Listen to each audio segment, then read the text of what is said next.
Dear madam, बहुत वर्षों से एक दर्शक की तरह मुझे आपके अभिनय को देखने का सौभाग्य प्राप्त हुआ। आपने बहुत से जादुई किरदारों को जीवंत बनाया है। गंभीर और कॉमेडी रोल्स दोनों में ही आपके किए हुए काम का तो मैं प्रशंसक हूँ ही, लेकिन आज के दौर के कंटेम्प्रेरी ड्रामा के लिए किए हुए आपके काम, खास तौर पर मॉडर्न वुमेन की आपकी भूमिकाओं से तो मैं बिल्कुल अभिभूत हूँ। जब आप स्टेज पे होती हैं तो दर्शक अपने सांस रोक लेते हैं और थिएटर अपनी संपूर्णता और सौंदर्य को प्राप्त कर लेता है। आपके सबसे बड़े प्रशंसक और फैन के रूप में मैं बड़ी हिम्मत जुटाकर आपको ये खत लिख रहा हूँ, इस अनुरोध के साथ कि आप अपने कला के हुनर, अपने अनुभव और अपने शौहरत के प्रभाव से एक एमेच्योर थिएटर कंपनी की मदद कीजिए। हम एक ओल्ड एज होम के लिए चैरिटी शो करना चाहते हैं और मुझे पूरा भरोसा है कि आपकी मदद से हम एक ऐसा शो कर सकेंगे जो कि एक निश्चित रूप से यादगार शो रहेगा। इसके अलावा हमें आपसे बातचीत करने और आपके उन अनोखे और आश्चर्यजनक रोल्स के बारे में चर्चा करने का भी मौका मिलेगा। हम आपके बहुत शुक्रगुजार होंगे अगर आप हमारी इस एमेच्योर थिएटर कंपनी के इस चैरिटी शो के लिए मुंबई से पुणे यहाँ आएँ और हमारे साथ बातचीत करें। ये मीटिंग बुधवार दिनांक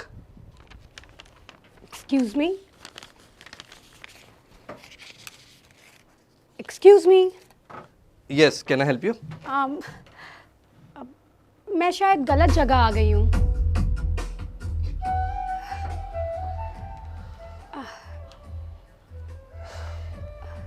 नहीं, आप बिल्कुल सही जगह आई हैं।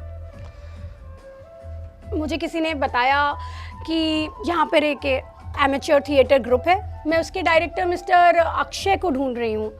किसी ने बोला वो यहीं कहीं मिलेंगे। मैं ही अक्षय हूँ। Okay, hello. आप मुझे सिर्फ अक्षय कहकर पुकारिए। मुझे बड़ी खुशी कि आप यहाँ आई। मुझे भी। आप असल ज़िंदगी में बिल्कुल अलग दिखती हैं। स्टेज पर एक्टिंग करते समय उन सारी लाइट्स के साथ बिल्कुल अलग। ये भी तो एक स्टेज है। हाँ, लेकिन ये एमेच्योर थिएटर का स्टेज है और मैं वहाँ ऑडियंस में नहीं बैठा। ये पूरा इम्प्रेशन का फ़र्क है। तो बाकी लोग कहाँ हैं? कौन से और लोग? आपके थिएटर ग्रुप के बाकी और लोग? ओ हाँ, मेरे ख्याल से अभी पहली मीटिंग में हम ही दोनों को बातचीत कर लेना चाहिए। फिर जैसे हम लोग डिसाइड करेंगे तो वैसे ग्रुप के बाकी मेंबर्स को भी बुला लेंगे, अगर हम उनकी ज़रूरत समझेंगे तो। क्या मतलब उनकी ज़रूरत समझेंगे तो? देखिए, कई सारे नाटकों में तो कई सारे किरदारों की ज़रूरत होती है, लेकिन कुछ ऐसे भी हैं जहाँ सिर्फ 2 ही कैरेक्टर्स होते हैं। ठीक है ना? हाँ, पर ज़रूरत तो पड़ती है ना, मतलब। देखिए, इसलिए तो मुझे आपकी मदद की ज़रूरत है, आपकी सलाह। हो सकता है मेरे अपने कुछ आइडियाज़ हों जो शायद आपको ज़्यादा अच्छे ना लगे।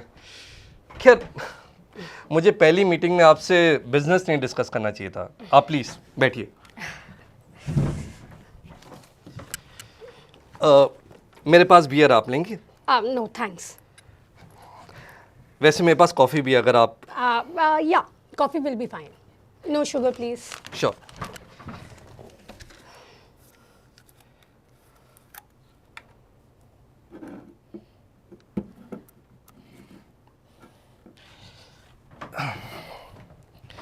There you go. Thank you.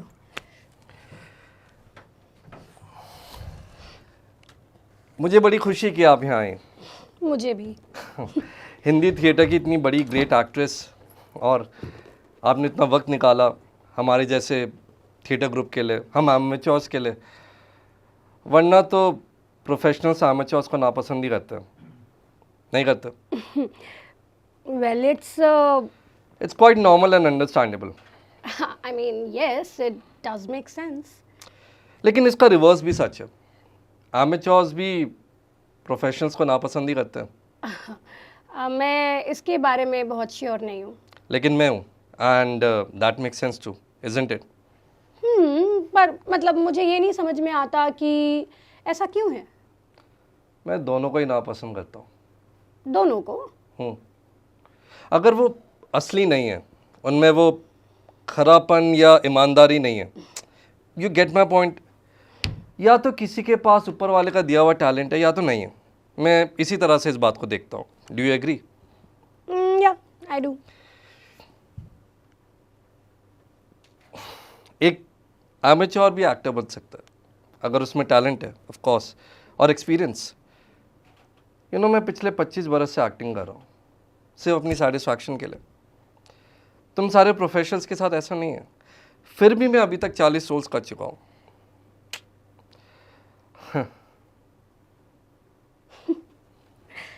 पर मुझे ये नहीं समझ में आता कि सब एक ही जैसे तो हैं, एमेच्योर हो या प्रोफेशनल्स। सब एक जैसे ही हैं, लेकिन मैं आपसे ये कह रहा था कि मैंने अभी तक 40 रोल्स किए। हमारे काम में एक्सपीरियंस बहुत इंपॉर्टेंट है। Experience end of course training. And talent? हाँ, जिसमें टैलेंट नहीं मैं तो उसको इंटरेस्टेड भी नहीं होता। ओके, पर आप मुझे कुछ अपने बारे में बताना चाहते थे? हाँ, तो मैं ये आपसे कहना चाहता था कि जिसमें टैलेंट नहीं होता, एक्सपीरियंस होता है, ट्रेनिंग होता है, मुझे उन लोगों में कोई इंटरेस्ट नहीं है। पर मैं इसके बावजूद भी ये जानता हूँ कि एक एक्टर को अपनी ट्रेनिंग के साथ साथ टैलेंट पे भी फोकस करना चाहिए। शायद मैं इसी बात को दोबारा अच्छे तरीके से कह रहा हूँ। ओके, तो बताइए फिर मुझे क्यों बुलाया है आपने यहाँ? तुम चाह रही हो कि हम अभी सारे बारे में डिस्कस कर लें, लेकिन मैं ये सोच रहा था कि पहले हम दोनों एक दूसरे को जान तो लें। किसी के साथ काम करने का फैसला करने से पहले एक्टर्स अपने पार्टनर्स को तो जानना चाहते ही हैं। Isn't that right? या बट आई मीन आगे की बातें तो देखो, मैं तुम्हें काफ़ी अच्छी तरह से जानता हूँ, काफ़ी अच्छी तरह से। मैंने तुम्हें स्टेज पे एक्टिंग करते हुए देखा है, तो मुझे तुम्हारी पोटेंशियल भी पता है और लिमिटेशंस भी। मेरी लिमिटेशंस? हम सबकी कुछ ना कुछ लिमिटेशंस होती है। खुद अपने बंधनों से हम सारे ऐसे बंधे जैसे कोई पेंटिंग अपने फ्रेम से, लेकिन ये लिमिटेशन से क्वालिटी बन जाती है अगर हम उसके तरफ सचेत हैं, कॉन्शियस है। मैं ये कहना चाहता। Do you agree? I see. तो इसलिए मेरे लिए तुम्हारे लिए ये डिसाइड करना मुश्किल नहीं है कि मुझे तुम्हारे साथ काम करना चाहिए कि नहीं। अच्छा, तो वो जो चार्मिंग सा लेटर था वो आपने मुझे भेजा था? हाँ, उस लेटर से तुमको ये तो पता लग गया होगा कि मैं तुम्हारी एक्टिंग की प्रतिभा को कितना एडमायर करता हूँ। तुम्हारा टैलेंट और स्टेज सेंस और स्टेज पे दूसरे एक्टर्स के साथ इंटरैक्शन, इन सब का मैं प्रशंसक हूँ। मैं वाकई तुम्हें बहुत अच्छी तरह से जानता हूँ और इसके बारे में हमें डिस्कस करने की ज़रूरत नहीं है।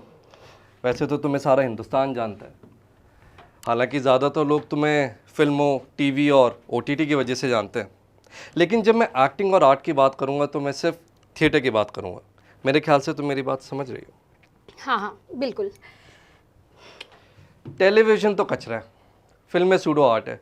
ओटीटी जहाँ पहले एक्सप्रेसिव और लिबरेटिंग था, अब बस एल्गोरिथम का बाजार बन के रह गया। वहाँ सिर्फ गाली गलोच, सेक्स, इंस्टेंट सेंसेशन। थिएटर ही है जहाँ मायने, सब्सटेंस है। हाँ, पर तुम ऐसे कैसे जनरलाइज कर सकते हो? नहीं, मैं कर सकता हूँ। 100 बेवकूफ़ी की मूवी बनती है तब जाके उसमें एक आध ढंग की होती है, जैसे कि अभी वो धुरंधर। लेकिन ज़्यादातर ये पिक्चर बनाने वाले लोग बिल्कुल लो आईक्यू के होते हैं। इन्हें तो बस पैसा कमाना होता है या पॉपुलैरिटी चाहिए होती है। थिएटर है जो कि सिंपल है, मॉडेस्ट है, उसमें एक शक्ति है, एक स्ट्रेंथ है, क्योंकि वो एक इंसान के शरीर और उसकी आत्मा के दम पर जिंदा रहता है। मैं तुमसे साफ साफ कहूँगा, मैं तुम्हें एक थिएटर की वजह से जानता हूँ और तुम्हारी रिस्पेक्ट करता हूँ। फिल्मों, टीवी और ओटीटी पे जो तुमने हल्ला बोला उसमें मुझे कोई इंटरेस्ट नहीं, तो हम उसको भुला देंगे। हम सिर्फ यहाँ पे थिएटर की बात करेंगे, सिर्फ और सिर्फ थिएटर। ठीक है, सिर्फ थिएटर की बात करेंगे। तो मुझे कुछ बता रहे थे कि कैसे मैं तुम्हारे बारे में कुछ नहीं जानती। एग्जैक्टली, तुम मेरे बारे में नहीं जानती, फिर भी मेरे साथ काम करने के लिए तुम्हें यह जानना ज़रूरी है कि मेरे अंदर क्या अच्छाइयाँ हैं, क्या बुराइयाँ, ताकि तुम्हारा मेरे पे वैसी भरोसा हो सके जैसे मेरा तुम पे। तो मैंने एक मोनोलॉग तैयार किया है जो मैं तुम्हारे आगे करके दिखाऊंगा, ताकि तुम ये पहचान सको कि मैं एक सच्चा एक्टर हूँ या फिर नौटंकीबाज। मतलब तुम ये मोनोलॉग ऐसे करोगे जैसे हम लोग ड्रामा स्कूल में ऑडिशन देते समय करते थे, तुम वैसे डिलीवर करोगे अभी? एग्जैक्टली मैं दोबारा तुम्हारे लिए उस अनुभव से गुजरूंगा। अरे पर मैं तो तुमसे सिर्फ इतना पूछ रही हूँ कि तुम्हें मेरी मदद कैसे चाहिए, तुम क्या चाहते हो? मैं तुम्हें एडवाइस करूँ, मैं तुम्हें डायरेक्शन में हेल्प करूँ? रिलैक्स, हम उसकी भी बात करेंगे, लेकिन पहले तुम मुझे एक्टिंग करते हुए देख तो लो। हम अपने काम के बारे में सीरियसली तभी बात कर पाएंगे जब हम जान ले कि हम किसके साथ काम करने जा रहे हैं। ऑलराइट, मतलब मैं बस इतना कह रही थी कि तुम्हें ये सब करने की ज़रूरत है नहीं। नहीं, मैं करना चाहता हूँ। मैं चाहता हूँ कि तुम देख लो और जान लो कि जो मैंने थिएटर में अभी तक 40 रोल्स किए हैं वो यूं ही फालतू में नहीं किए। ठीक है, तो बताओ किस प्ले का है ये मोनोलॉग? बहुत ही बढ़िया प्ले है। इस प्ले का नाम है एक अभिनेता का चले जाना। एक अभिनेता का चले जाना, इंटरेस्टिंग। किसने लिखा है ये प्ले? सब जानना है तुम्हें। तुम यहीं बैठो, मैं तुम्हें बताता हूँ।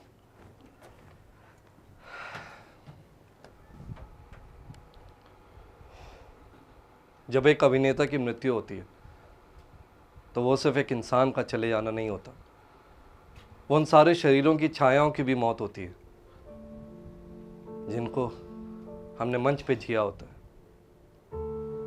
हम मर जाते हैं बगैर हमारे ऑडियंस को जाने। धीरे धीरे हमारी स्मृतियां भी मर जाती हैं, क्योंकि ज़्यादातर संस्मरण झूठे होते हैं और आंसुओं से भरे, हमारी अपनी कमजोरियों और अपने मौत के डर से भरे।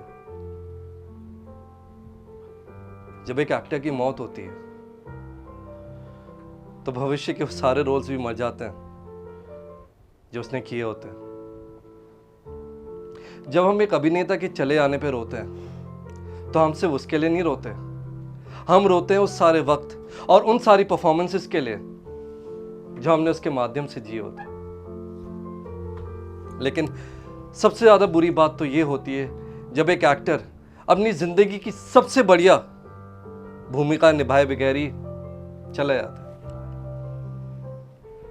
एक ऐसा रोल जिसमें वो अपना सब कुछ दे सकता था, एक उम्दा साथी कलाकार, एक बेहतरीन स्क्रिप्ट और ऐसे डायरेक्शन के साथ जो मौजूद होते हुए भी दिखता ना हो, सिर्फ महसूस होता हो। एक ऐसा रोल जिसमें वो अपना सारा हुनर, अपनी सारी समझ और अपनी सारी क्षमता दिखा चुका हो, जहां उसने हर शब्द और हर मुद्रा का सही पैमाना पा लिया हो। एक ऐसा रोल जिसमें वो अपना शरीर जैसा वो है वैसे ही दिखाता है, अपनी उम्र को छिपाता नहीं। एक ऐसा रोल जिसने एक्ट ना किया बल्कि जिया हो। एक ऐसा रोल किए बगैर मर जाना बहुत ही अफसोस की बात है। लेकिन हम दोनों को देखो, तुमने और मैंने, हम दोनों ने अपनी जिंदगी थिएटर के वास्ते जिए और जीवन को थिएटर में ही जिए। हम दोनों 12 बरस तक पति पत्नी रहे और हमने सैकड़ों रोल किए जिसमें हमें खूब सारी प्रशंसा और इज्जत मिली जो हमने बचपन के सपनों में देखी थी। लेकिन हम दोनं अभी तक वो role of a lifetime नहीं कर पाए जिसको हम सालों से तलाश रहे थे। देखो, वक्त धीरे धीरे हमारे हाथों से निकल रहा है। हम जिंदगी के एक निर्णायक मोड़ पे खड़े हैं।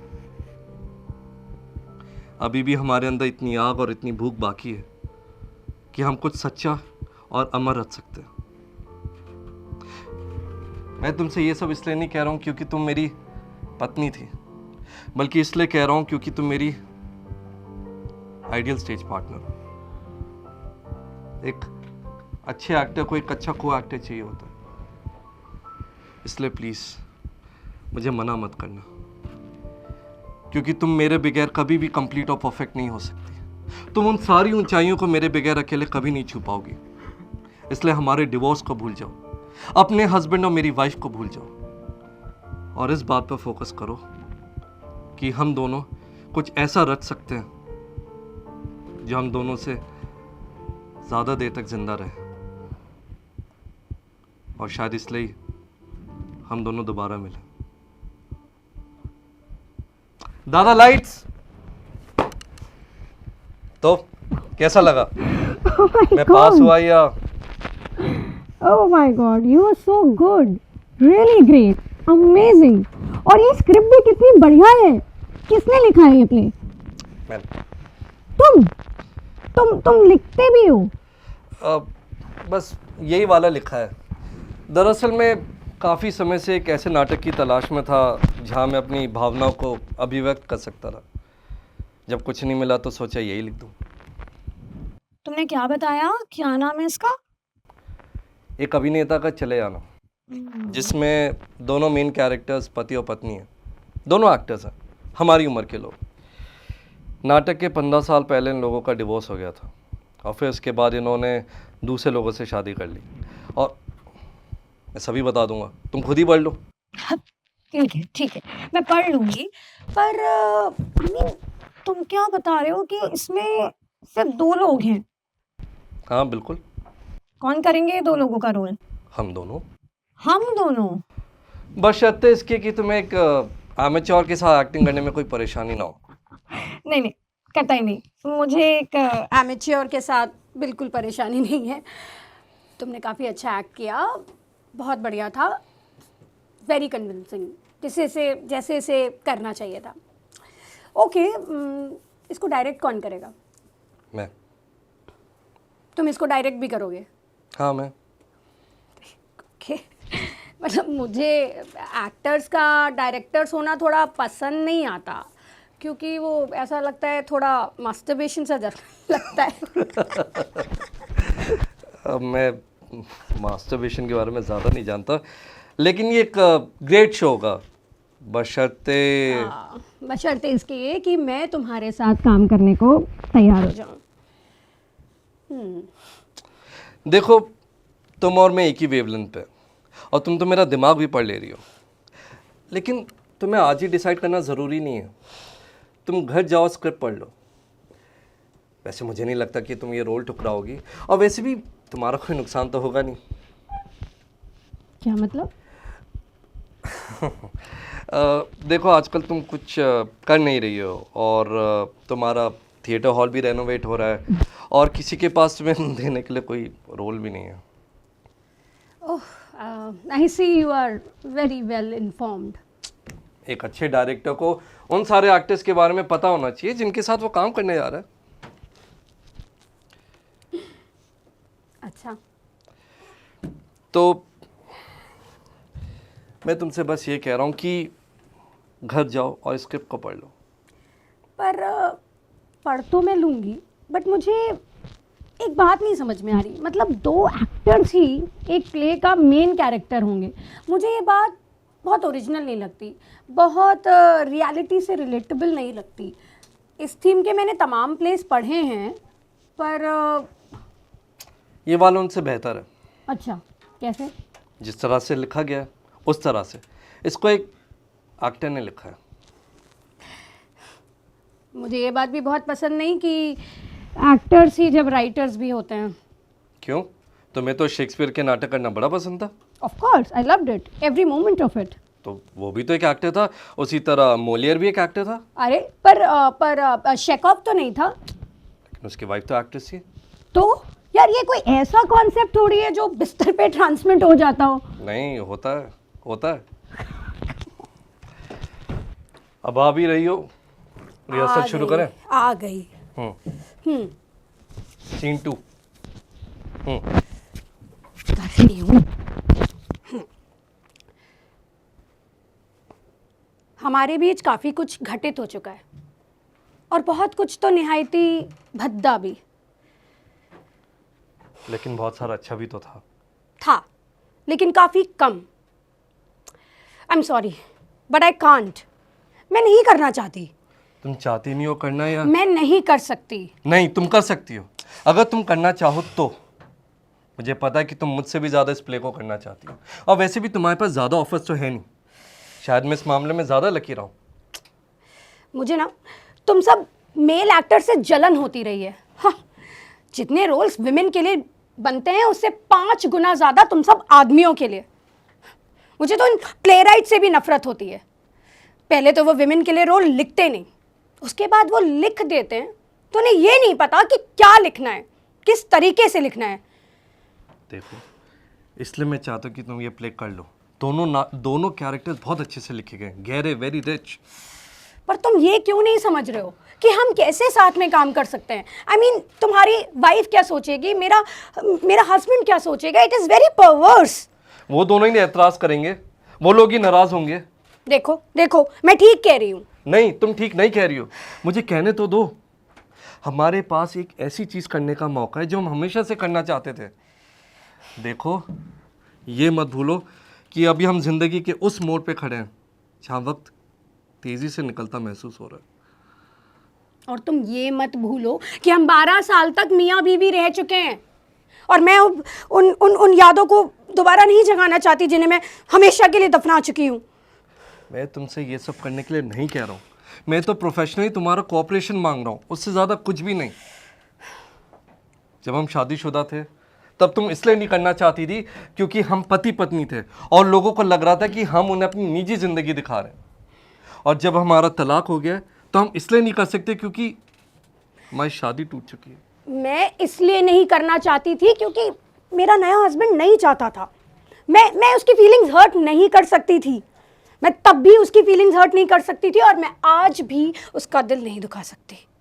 ऑलराइट, 1 मिनट यहाँ पे रुको। इस डायलॉग को सुनो। मेरा नया हस्बैंड नहीं चाहता था, इसमें की वर्ड है हस्बैंड। एम्फसाइज इट, जो दोस्त पे। वो ही इस सारे कारण की वजह है। वो इस गेम में तीसरा प्लेयर है जो कभी दिखाई नहीं देता लेकिन हमेशा मौजूद होता है। उसी के कारण ये एक्ट्रेस उस एक्टर को कभी हाँ नहीं बोलती।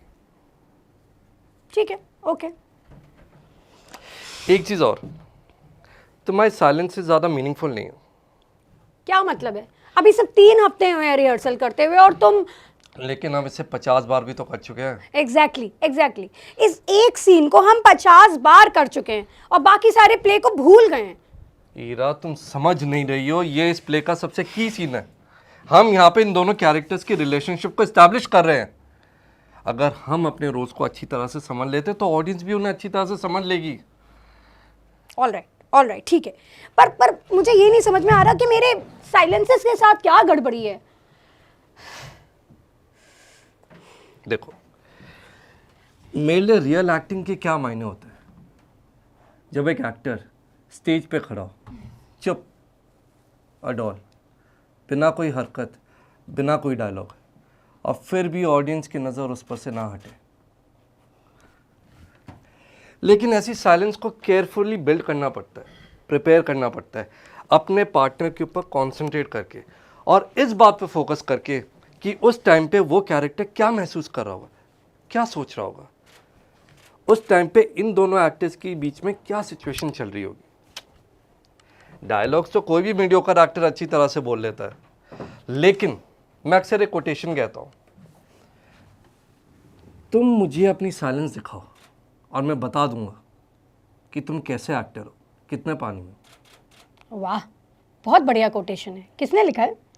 मैंने। Of course. मैंने ये कोटेशन 2004 में कहा था और अब वक्त के साथ और भी कन्विंस हो गया हूँ कि बिल्कुल सही कहा था। शुरू करें? शुरुआत से।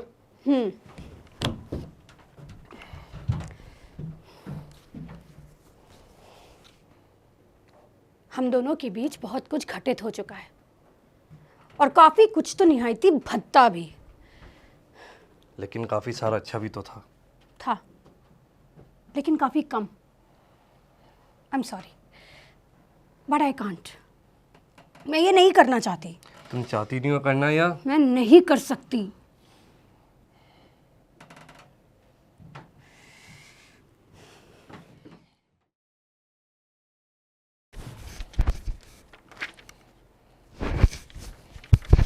Sorry sorry sorry sorry, I am so late, I am sorry.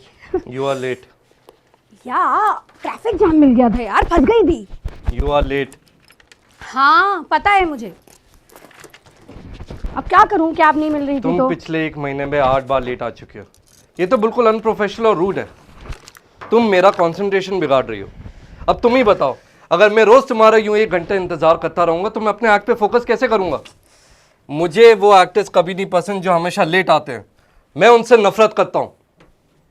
ये सब क्या मतलब है इन सब बातों का? आई मीन तुम्हें भूल रहे हो क्या कि मैं तुम्हारे साथ एक्ट करके तुम पर एहसान कर रही हूँ, और तुम इस तरीके से मेरी इंसल्ट कर रहे हो। माफ कीजिएगा, लेकिन मैं तुम पे ज्यादा बड़ा एहसान कर रहा हूँ। तुम मुझ पर एहसान कर रहे हो? What nonsense. No, it's not nonsense. तुम्हें क्या लगता है मुझे नहीं पता? पिछले 5 बरस में तुमने कोई भी एक्टिंग का रोल नहीं किया है। जब भी तुम्हारी फोन की घंटी बजती है तो तुम यही सोचती हो कि अब कोई तुम्हें थिएटर का रोल ऑफर करेगा, लेकिन किसी ने आज तक तुम्हें कोई रोल ऑफर नहीं किया। मैंने ज्यादा बड़ा एहसान करा, तुम्हें वो काम देके जो तुम हमेशा से करना चाहती थी। अब बदले में तुमने मुझे क्या दिया? 5 बरस के रोल के बाद तुम्हें ये रोल मिला और तुम शुरुआत से लेट होने लग गई। तुम सारे प्रोफेशनल्स एक जैसे होते हो। थिएटर से सब लेना तो चाहते हो, मगर थिएटर को कुछ देना नहीं चाहते। गॉड, तुम्हें पता है तुम निहायत ही अक्खड़ हो और घमंडी भी। जो एक्टर हमेशा देर से आता है उससे ज्यादा घमंडी और कोई नहीं हो सकता। That's it. तुमने अभी तुरंत इस तरीके से मुझसे बात करना बंद नहीं की ना, तो मैं ये तुम्हारा प्ले छोड़ दूंगी, मैं चली जाऊंगी। तुम ये मत भूलो कि मैं एक लेडी हूं। Okay, I am sorry. मैं एक लेडी से माफी मांगता हूँ, लेकिन मैं उस एक्टर को माफ नहीं कर सकता जो मुझे ये सिखला रहा है कि वो एक लेडी है। तुम्हें पता है मैं समझ रही हूँ ये सब क्या हो रहा है। ये तुम्हारा असल में मुझे देखकर जलन है, ये तुम्हारा फ्रस्ट्रेशन है। ये जो तुमने 10 बार ड्रामा स्कूल का एग्ज़ाम दिया और बार बार फेल हुए, ये उसकी कोफ्त है। ये उसका फ्रस्ट्रेशन ना मुझ पर मत निकालो तुम। हाँ, मैंने एंट्रेंस एग्ज़ाम दिया था, लेकिन 10 बार नहीं, केवल 1 बार। और मैं पास भी हो गया था। ये वही साल था जब तुम भी पास हो गई थी। क्या? आई एम सॉरी अक्षय, मेरा वो मतलब नहीं था, पर दिस इज इम्पॉसिबल। तुम उसी साल। याद करो, 1997 में जब तुमने एडमिशन लिया था, तब तुम्हारे बैचमेट्स थे आलोक, नंदिता, थाउसन, एहसान, शुभांकर, सत्यप्रिया, शव्यपली, और तब तुम्हारी 2 लंबी लंबी चोटियाँ हुआ करती थी, और तुम एक नीली साड़ी पहनकर आई थी, और वहाँ एग्ज़ाम में कोने में इंटरव्यू से पहले काँप रही थी। हाँ ये सब तो सही है, पर तुमको कैसे पता? मैं सच में अपनी माँ की ना नीली साड़ी पहनकर इंटरव्यू देने गई थी, और इतनी ज़्यादा नर्वस थी पूछो मत। पर तुमको किसने बताया ये सब? मैंने कहा ना, मैंने एंट्रेंस एग्ज़ाम दिया था, लेकिन मैं क्लासेस ज्वाइन नहीं कर सका। पर क्यों? जब तुम्हारा एडमिशन हो गया था तो तुमने क्यों छोड़ दिया? एक लंबी कहानी है, short 2, but it's not important. Important तो ये है कि हम ये डिस्कस कर रहे थे कि तुम अक्सर लेट आती हो। और अक्षय प्लीज, मैं लेट आऊंगी और हमेशा आऊंगी, तुम इस बात की आदत डालो। लेकिन अक्षय कम ऑन प्लीज, मैं हमेशा रिहर्सल्स पर लेट गई हूँ। मुंबई के सारे डायरेक्टर्स ने इसकी आदत डाल ली है। लेकिन मेरे ख्याल से अक्षय, जो एक रानी कर सकती है वो उसकी प्रजा कभी नहीं कर सकती। मुझे हमेशा ना उन सब चीज़ों के लिए माफ़ी मिली है जिस पे बेचारे दूसरे ऑर्डिनरी मामूली एक्टर्स को सज़ा। तुम ये तो जानते ही होगे कि थिएटर की दुनिया में सारे किरदार एक बराबर नहीं होते। Keep that in mind.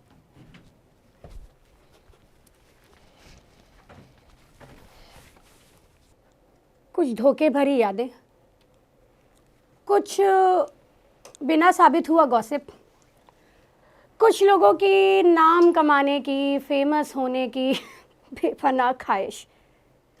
Theatre के लोग अक्सर काफ़ी अनइंटरेस्टिंग होते हैं, काफ़ी लिमिटेड भी होते हैं, और इस थिएटर को तुम सारी आर्ट से बढ़कर संपूर्ण कला के रूप में पूजते हो।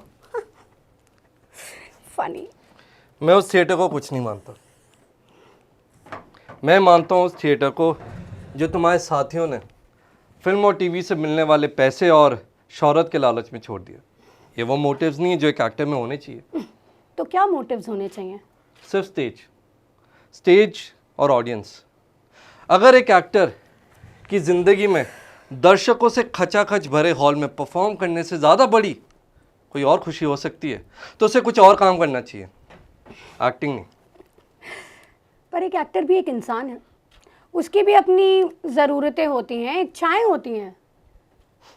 उसके बावजूद भी मैं तो यही मानता हूँ। और तुम्हें क्या ज़रूरत पड़ी थी वो बेवकूफ़ी वाली फिल्म्स करने की जो तुमने 2000s में की, और वो 2 TV serial, just waste of time, utter rubbish. क्या अटर रबिश? आई मीन उस समय हम लोग ड्रामा स्कूल से पास आउट हुए थे और सब अपनी कला को डिफरेंट माध्यम में हम लोग आजमाना चाहते थे। तुम सिर्फ पैसा कमाना चाहती थी और पॉपुलैरिटी भी। फिल्म और टीवी एक्टर का मीडिया नहीं है, थिएटर ही है जहाँ एक्टर किंग है। अक्षय, सब कुछ ना इतना सीधा नहीं होता, इतना आसान नहीं होता। उस समय मेरी लाइफ में कुछ क्राइसिस चल रही थी। मेरी बेटी हुई थी और उसको पढ़ाने के लिए मुझे और पैसे कमाने थे, और वो मेरा हस्बैंड, वो हर समय मुझ पे ताने मारता रहता था कैसे वो मुझसे ज़्यादा फाइनेंशियली इंडिपेंडेंट है और मैं उससे कम। मुझे उसको साबित करना था कि मैं उससे ज़्यादा पैसे कमा सकती हूँ, मैं भी एक घर चला सकती हूँ। तुम्हारे लिए ना ये आदर्श बघाड़ना बहुत आसान काम है, क्योंकि तुम्हें थिएटर के पैसों से कभी गृहस्थी नहीं चलानी थी। तुम्हें पता है, जब मैं ड्रामा स्कूल के पहले साल में थी ना, बहुत खुश थी मैं। मुझे भी लगता था कि कला से मिलूंगी, प्योर आर्ट है ये, आइडियल्स। और जब 3rd ईयर आया ना, मैं समझ गई कि ये कैसा प्रोफेशन है। अच्छा, अब हम ज़रा अपने अतीत को भुला के उस पर फोकस करें जो हम कर रहे थे। हाँ, बोलो।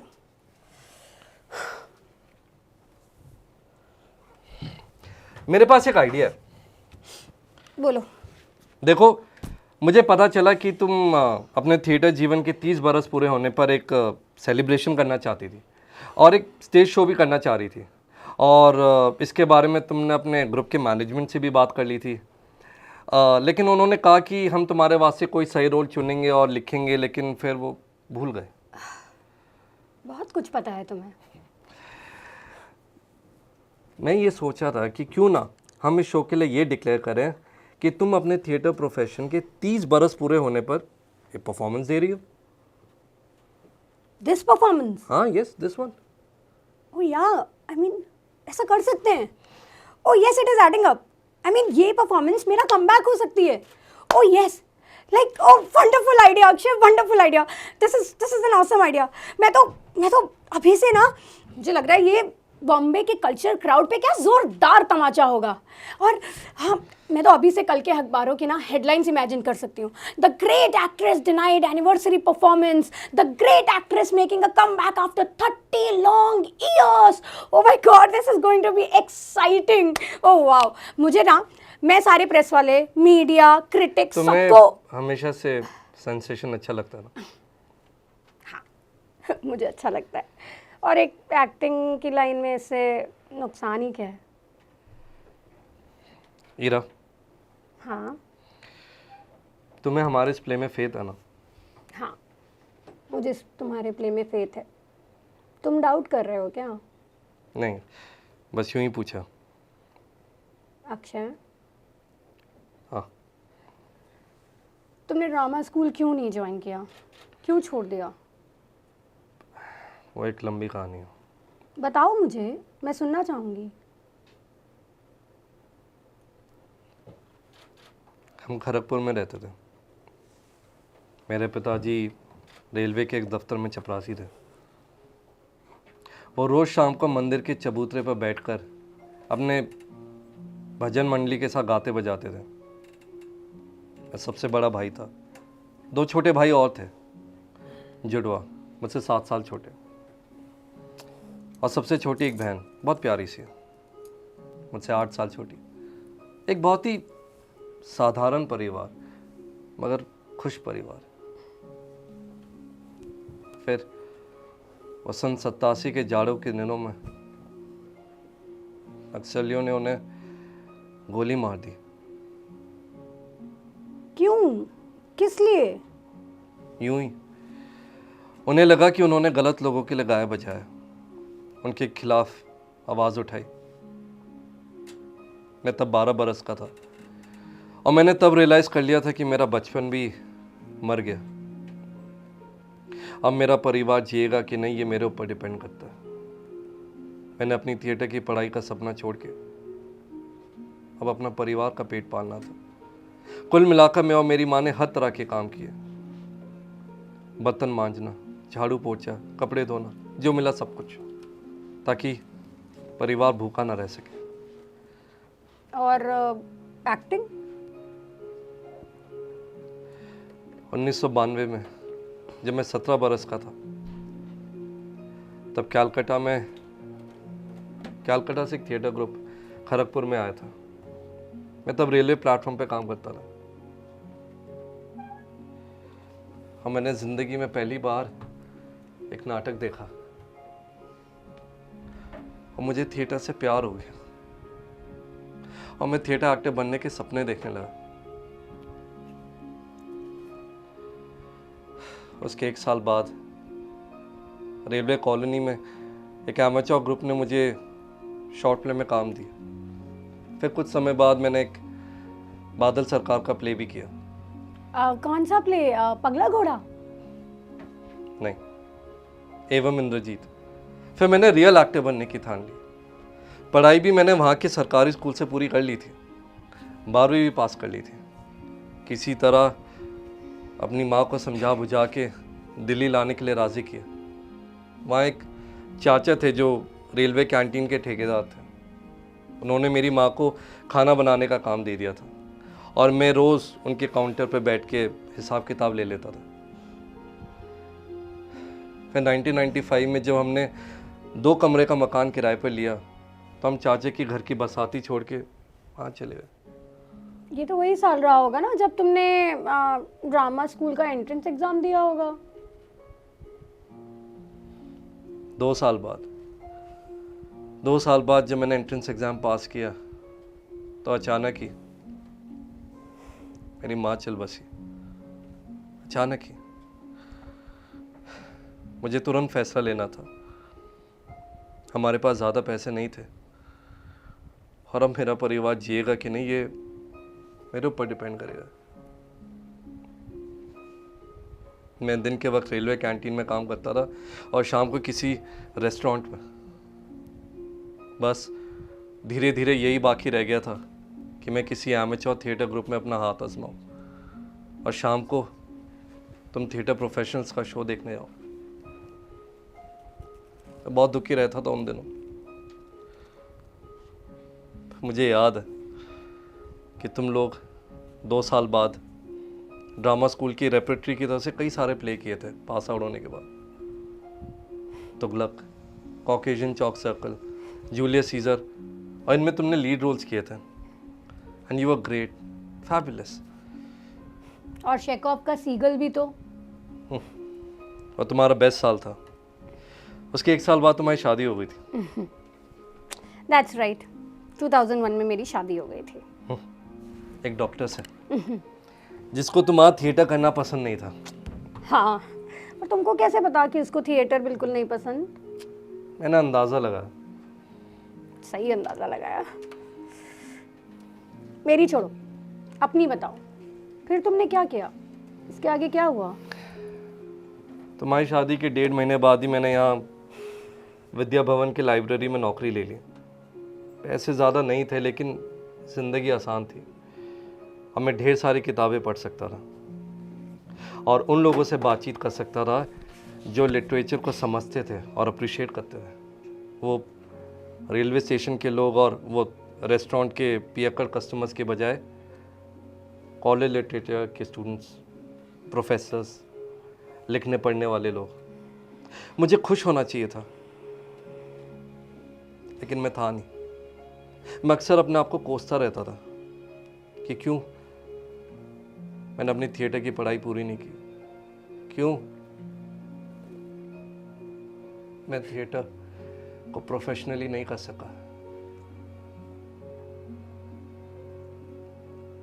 लेकिन मैंने अपना गुस्सा कभी थिएटर पे नहीं निकाला। मैं हमेशा इसको अप्रिशिएट करता था और मैं एक बहुत ही वेल इन्फॉर्म्ड दर्शक बन गया, एक निहायती हार्ड वर्किंग एमेच्योर। अगर मैं तुम्हें बताऊं कि मैंने तुम्हारे सारे प्लेस देखे तो तुम शायद यकीन नहीं करोगी। नहीं, मैं नहीं करूँगी। मुझे पता। आज तक तुमने कुल मिलाकर 84 प्लेस करे, 84। तुम्हें एग्जैक्ट नंबर कैसे पता है? मैंने कहा ना, मैंने तुम्हारे सारे प्लेस देखे हैं और मैं एक डायरी भी रखता था जहाँ मैं अपने सारे कमेंट्स लिखता था दर्शक की तरह, सिर्फ अपने लिए। फिर जब 2003 में तुम्हें बेटी हो गई थी तो मुझे लगा शायद तुम थिएटर वापस ना हो और फिर तुमने 2 साल कोई काम नहीं किया था। फिर अचानक से बड़े धमाके के साथ तुम वापस आई मैकबेथ के साथ। राइट, मैकबेथ मेरा फेवरेट प्ले है और लेडी मैकबेथ मेरा फेवरेट रोल।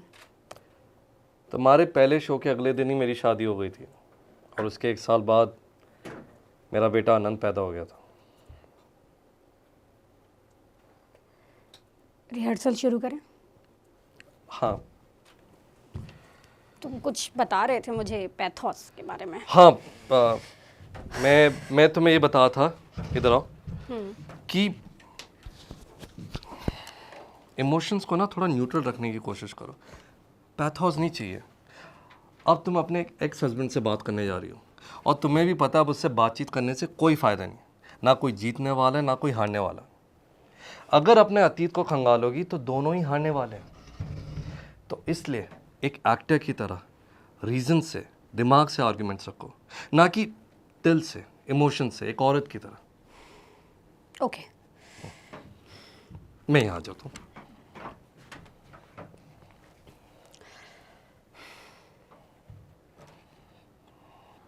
वो उसी गर्मियों की छुट्टियों की बात है जब तुमने मुझे प्यार करना बंद कर दिया था।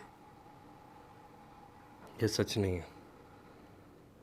यही सच है, यही सच है।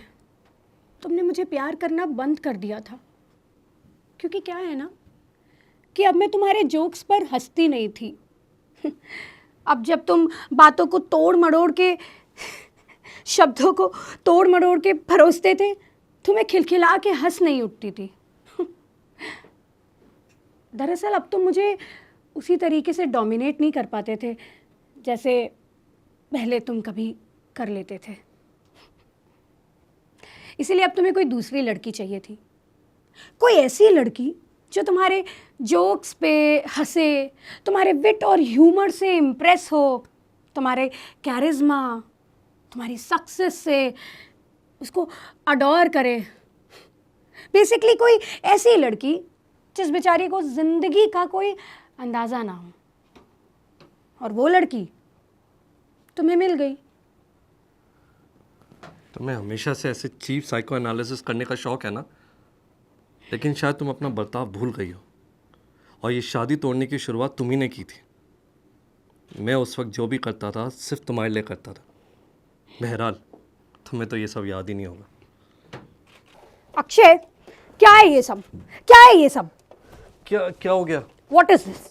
यार, हमें रिहर्सल करते हुए 1 महीना हो गया है, 1 महीना, और अभी तक मेरे कॉस्ट्यूम नहीं डिसाइड हुए हैं। अरे 2-4 दिन इंतजार कर लो, हम ये प्रॉब्लम सॉल्व कर देंगे। तुमने पिछले हफ्ते भी यही कहा था। ईरा, मैं पूरी कोशिश कर रहा हूँ लेकिन सी, कुछ चीज़ें ऑर्गेनाइज नहीं हो पा रही है। मुझे ये बताओ, कॉस्ट्यूम डिजाइनर है कहाँ? दिखा क्यों नहीं अभी तक? अरे वो बहुत बढ़िया कॉस्ट्यूम डिज़ाइन करता है, ये सारे एमेच्योर ग्रुप वाले वहीं से काम कराते हैं। ओके ओके ओके, तो कहाँ है उसकी उसकी डिजाइन्स कहाँ हैं, उसके स्केचेस कहाँ हैं, उसके आइडियाज कहाँ हैं? मैंने कुछ भी तो नहीं देखा अभी तक। रिलैक्स, टेक इट इजी, बैठो बैठो। अरे बैठा करो। उसकी ज़िंदगी में अभी कुछ पर्सनल फैमिली प्रॉब्लम्स चल रही है, जैसे ही वो फ्री हो जाएगा तो वो यहाँ आ जाएगा। और देखो मेरी बात समझो, कॉस्ट्यूम्स वैसे भी परफॉर्मेंस का सबसे अहम हिस्सा तो होता ही नहीं है।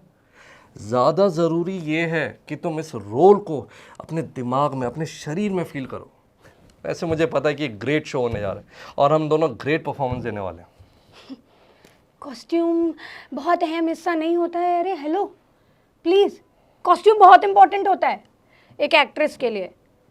मुझे याद है 2013 में मेरा एक परफॉर्मेंस खराब हो गया था सिर्फ कॉस्ट्यूम्स की वजह से। इट डिडंट मैटर कि मैं कितनी भी अच्छी रही हूँ। तुम इसलिए फ्लॉप नहीं हुई थी क्योंकि तुम्हारा कॉस्ट्यूम खराब था। फिर तुम इसलिए फ्लॉप हुई थी क्योंकि तुम तब एक 32 बरस की लड़की थी जो एक 19 बरस की लड़की का रोल कर रही थी। अब तो मेरी बेइज्जती कर रहे हो। अरे नहीं नहीं, मैं तो बिल्कुल फैक्ट्स और फिगर्स दे रहा हूँ।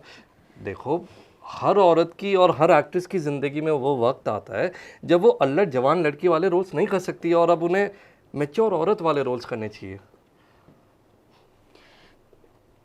मेरी कोई मजबूरी रही होगी, इसलिए मैंने वो रोल लिया। तुमने वो रोल इसलिए एक्सेप्ट किया था क्योंकि एक यंग लड़की का रोल करना तुम्हारी वैनिटी को फ्लैटर करता है। तुम अभी भी ये प्रूव करना चाह रही थी कि तुम यंग हो। दिखती तो यंग ही थी। हाँ, और वैसे भी आई मीन मतलब उस समय ऐसे रोल का वो चलता था। तो तुम क्या कह रहे थे कि फिर मेरे रोल मैंने अच्छा नहीं किया? नहीं, तुमने अच्छा किया था। मैं बस ये कह रहा हूँ कि तुम एक 32 बरस की लड़की थी और तुमने एक 19 बरस की लड़की का रोल किया था। हाँ, किया था मैंने, पर मुझे मेरी मजबूरी थी वो रोल करना, इसलिए मुझे करना पड़ा। मेरी वैनिटी को फ्लैटर करता था, इसलिए नहीं मैंने किया।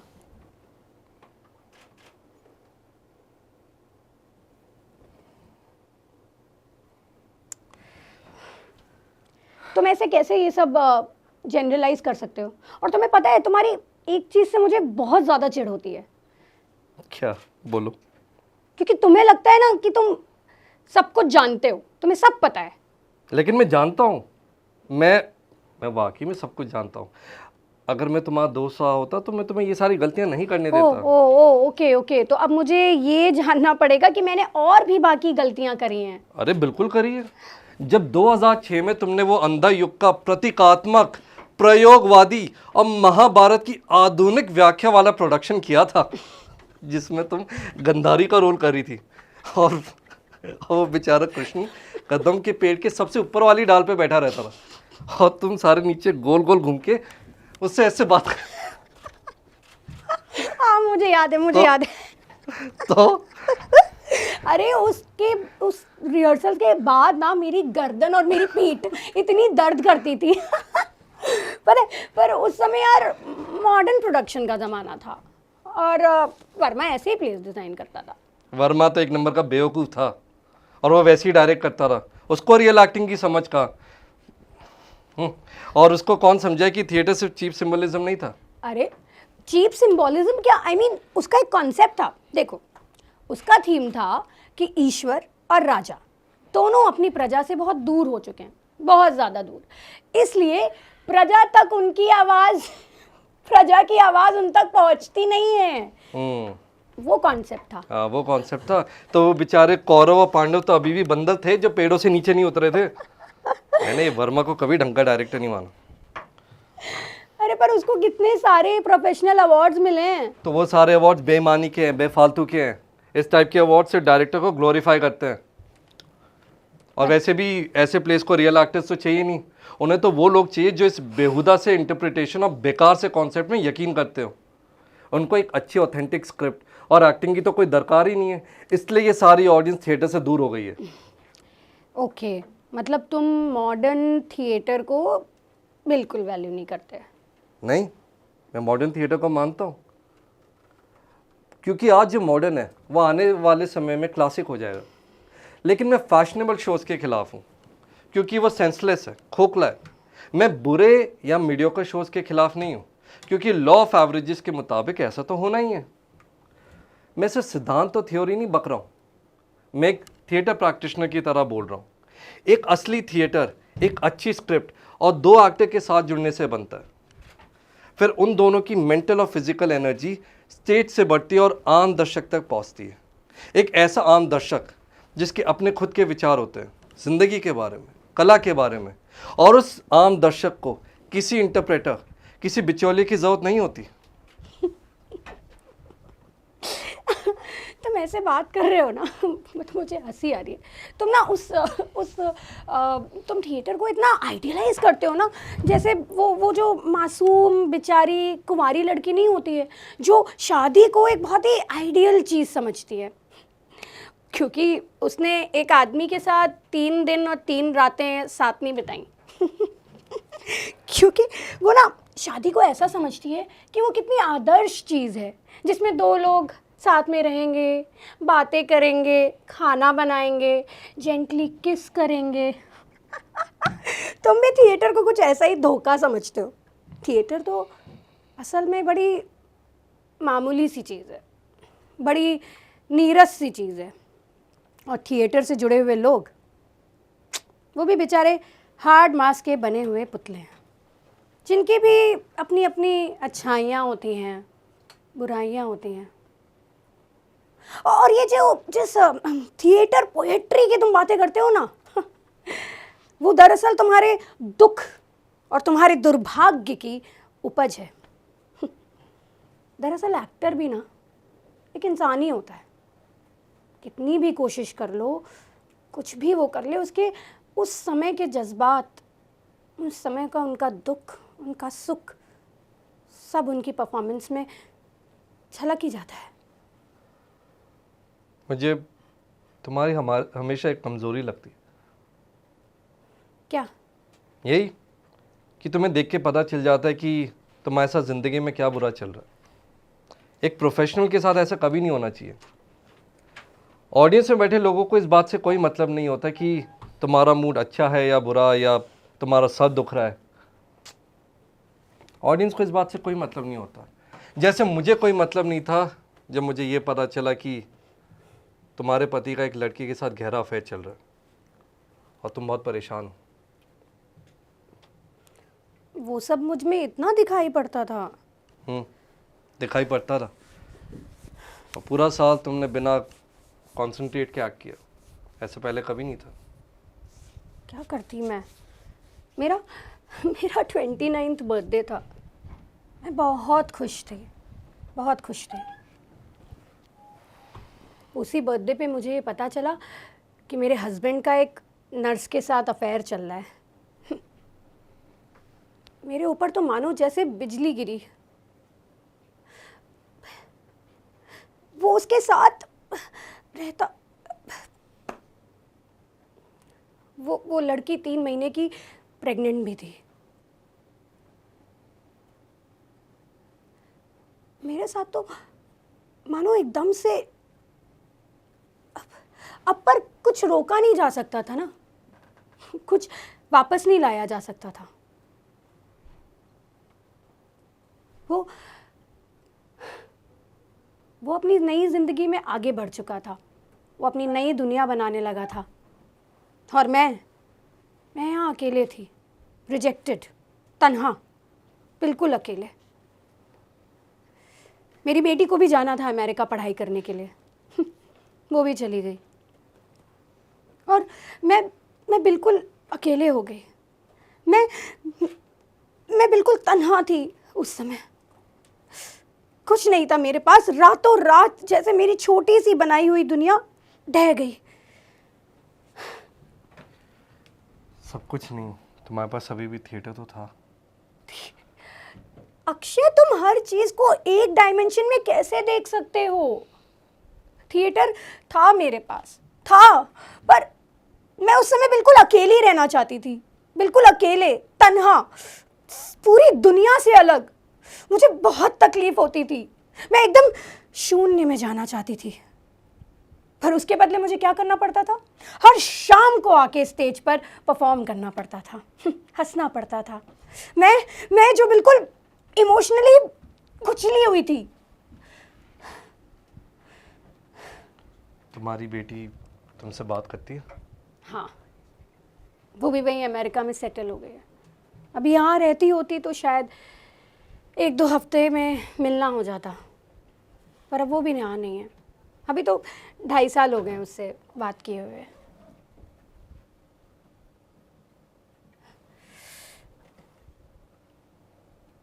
अक्षय, मैं क्या, छोड़ो ये सब बातें, कितनी सीरियस बातें करने लगे हम लोग।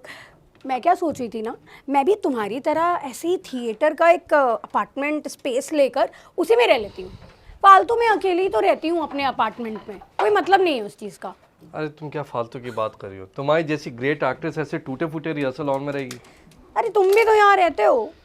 मेरी बात अलग है हीरा। मैं जब परिवार के साथ था तब भी मैं अकेला ही था। जब मेरी बीवी की डेथ हो गई थी तो पहले वहाँ रहना मुमकिन नहीं था। बहुत सारी यादें भरी हुई थी। फिर जब मेरे बेटे की शादी हुई इस साल, तो मुझे लगा कि अब मुझे इन लोगों के साथ नहीं रहना चाहिए, इन्हें परेशानी होगी। तो मैंने उसे वो घर दे दिया और मैं यहाँ चला आया। आज उनके और मेरे बीच अच्छे ताल्लुकात हैं। बेटे की शादी इतनी जल्दी? हाई स्कूल का प्यार है। 16 में मिले, कॉलेज 18 में साथ गए और 22 में शादी। तुम लोग मिलते हो? महीने में एक बार, किसी भी एक संडे को। वो लोग तो कहते कि आप हर वीकेंड आ जाया करो, पर मैंने कहा नहीं, ज़्यादा मिलने से उन्हें परेशानी होगी। तो मैं जाता हूँ, उनके साथ वक्त बिताता हूँ। और इससे पहले कि वो मेरी थिएटर की कहानियों और पुराने वक्त की बातों से बोर होने लगे, तो मैं यहाँ अपने अड्डे पे आ जाता हूँ।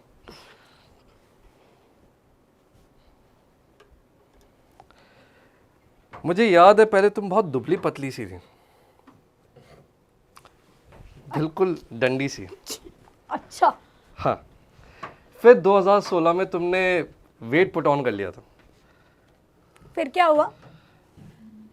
फिर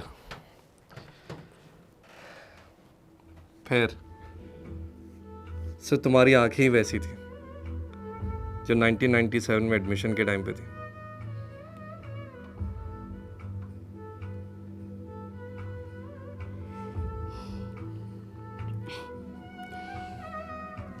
भला हुआ जो मेरा वेट पड़ा।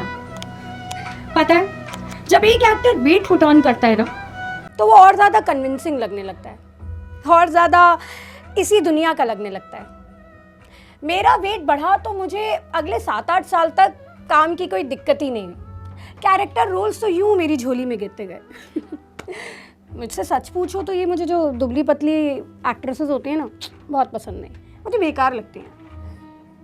शुरुआत में तो तुम भी दुबली सी थी। हाँ थी, पर फिर मेरी शादी टूट गई, मेरा डिवोर्स हो गया।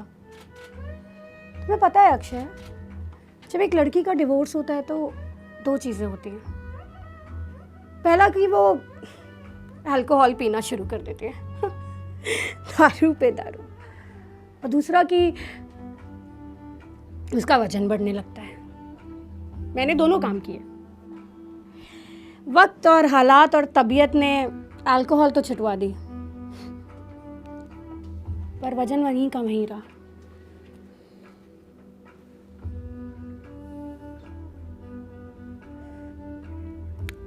अक्षय, तुम ये बताओ, मेरी कॉस्ट्यूम्स कब आएंगी यार? तुम मेरा दिमाग खराब कर देती हो। शायद मैंने वाकई तुम्हारे साथ काफ़ी अन्याय किया। शायद मैं एक घटिया हस्बैंड था, एक बेकार सा साथी। पर तुम हमारे इस 12 बरस के वक्त को यूं ही नहीं मिटा सकती, और ना ही इस बात को झुठला सकती हो कि हम दोनों ने एक्टर्स की तरह हमेशा एक दूसरे की रिस्पेक्ट की और हमेशा साथ साथ काम करना चाहे। चलो, मान लिया कि मैं बेहतर पति नहीं था और तुम एक बहुत अच्छी पत्नी। मान लिया कि तुमने जो कुछ भी मुझे भला बुरा कहा वो सही था। मान लिया कि हम इंसान थे और हमने गलतियां करी, लेकिन इन सारी गलतियों में एक और गलती को मत जोड़ो। अगर हमने साथ साथ काम नहीं करा तो तुम्हें भी उतना पछतावा होगा जितना कि मुझे। लेकिन मैं जानता हूं कि मैं यूं ही बेकार में तुमसे ये सब कह रहा हूं। मैं कभी तुम्हें उस बात के लिए राजी नहीं कर पाऊंगा कि तुम उस इंसान के साथ काम करो जिससे तुम सबसे ज़्यादा नफरत करती हो। तो कम ऑन, से नो, ना बोलो मुझे वैसे ही रिजेक्ट करो जैसे तुम्हें लगता है कि मैंने तुम्हें रिजेक्ट किया था आज से 16 साल पहले। आओ, पाल लो इस खुशी को। बोलो ना, बोलो मुझे, बोलो ना।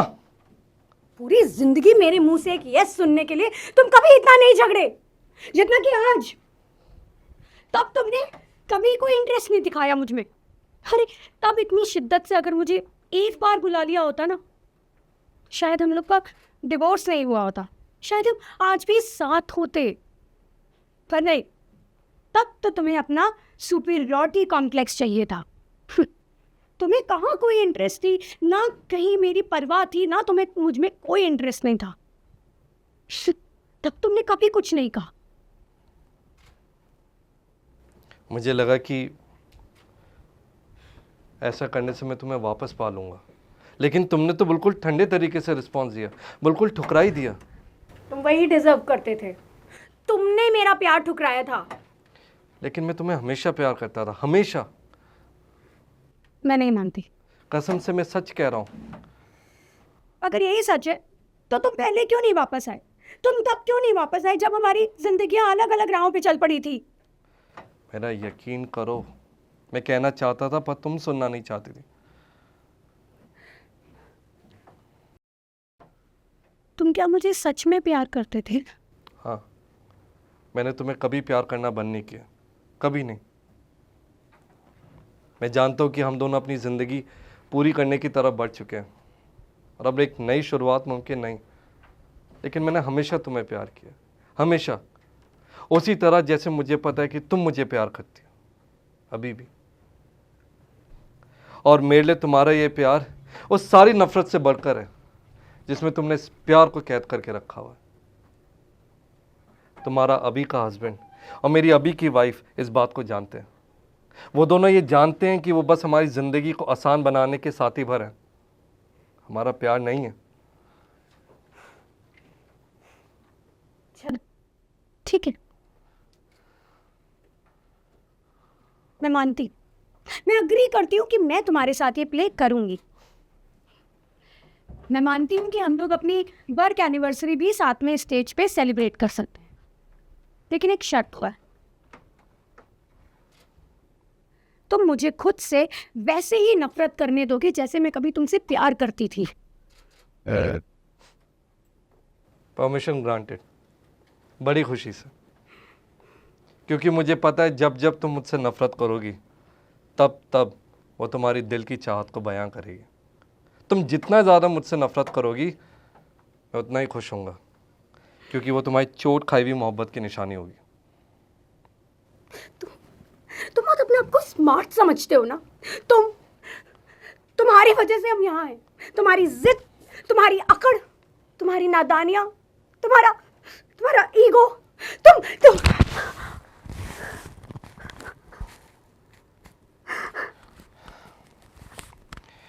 प्लीज़ मुझे माफ़ कर दो, प्लीज़ मुझे माफ़ कर दो।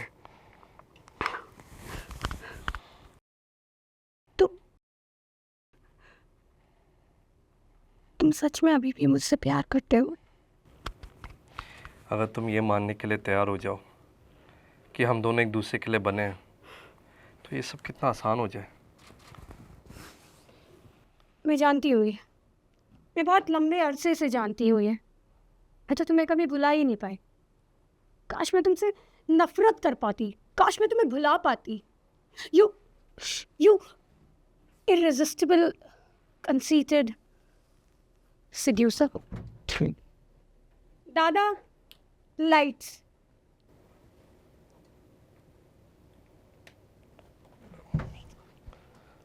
दादा lights, that was good, quite good. दादा सेंटर स्टेज की light, that was good, quite good. वही गुड का क्या मतलब है? क्वाइट गुड का माने ये कि मेरे ख्याल से तुम अपने इमोशंस में और गहरा जा सकती हो, मगर बिना उसको ऑब्वियस बनाए। मैं नहीं समझी। देखो, ये लाना ज़रूरी था। देखो, ज़्यादा ज़रूरी होता है ये कि हम अपने इमोशंस को सप्रेस करके दिखाएं ताकि ऑडियंस उसको ज़्यादा अच्छे से समझ पाए, बगैर उसके कि जैसे इमोशंस है उसे वैसे ही दिखाया जाए। ठीक है सर, मैं ट्राई करूँगी, पर मुझे क्या लगता है ना, एक्ट ऐसा होना चाहिए कि जिसमें जो आपके दिल से आ रहा है वो जितने पैमाने पे आपके इमोशंस आ रहे हैं वो उतने ही पैमाने पे ऑडियंस तक पहुँचे, क्योंकि तभी रियल आर्ट सामने आती है। सियानी होगी मेरी बच्ची। चला तुझे फाइंडर पिलाऊं। क्या? मेरा मतलब है कि बियर लोगी थोड़ी सी? या बियर विल हेल्प। ओके।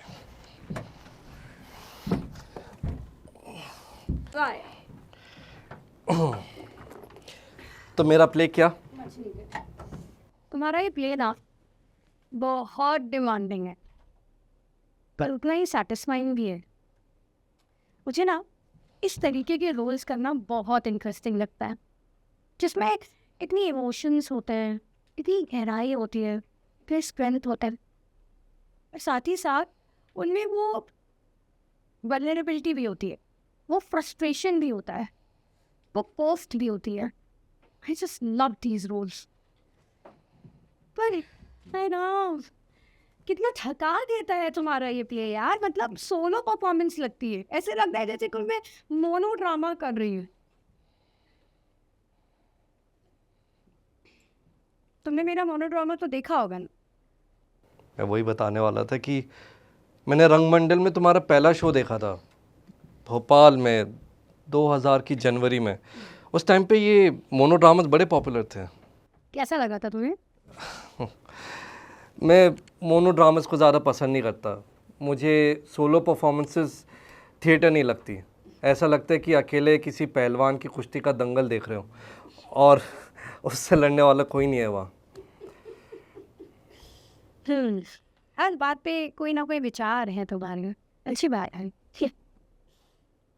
तुम्हें पता है, तुम ऐसा जैसे भी हो, पर तुम मेरे ना एक आइडियल ऑडियंस, मेरे सच्चे और सटीक क्रिटिक, मेरे बढ़िया से फैन।